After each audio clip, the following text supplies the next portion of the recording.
नाजरीन, आपको लिए चलते हैं रावलपिंडी, जहां ABC न्यूज की डिस्ट्रिक्ट रिपोर्टर मोहम्मद राज अब्बासी की रिपोर्ट के मुताबिक रावलपिंडी पुलिस के दबंग ऑफिसर ने दबंग कार्रवाई करते हुए मंशियात जैसी लानत से नौजवान नस्ल को बचाने का अहद कर लिया। नाजरीन, रावलपिंडी पुलिस के दबंग ऑफिसर सैयद शहजाद हुसैन शाह ने महकमे पुलिस का नाम फख्र से बुलंद कर दिया।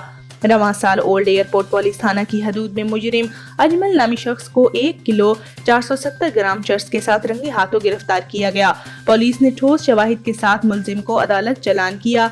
सैयद शहजाद शाह की काविशों और महकमे पुलिस की मौसर पैरवी की बदौलत अदालत ने मुलजमान को करार वाक़ई सजा सुना दी। अदालत ने मुजरिम अजमल को 10 साल कैद और 1 लाख जुर्माना की सजा सुना दी। CPO खालिद हमदानी की SSP इन्वेस्टिगेशन सुनहरा अफसर और लीगल टीम को शाबाश दी। CPO सैयद खालिद हमदानी का कहना था कि संगीन मुकदमात में मुलजमान को सजाएं मिलना इंसाफ की जीत है। CPO का मजीद कहना था कि मंशियात जैसे नासूर के खिलाफ क्रैकडाउन जारी रहेगा। ABC न्यूज की जानिब से दबंग पुलिस ऑफिसर सैयद शहजाद हुसैन शाह और महकमा पंजाब पुलिस के तमाम अफसरान जो मंशियात जैसे नासूर के खिलाफ लड़ रहे हैं, उन सबको मुबारकबाद।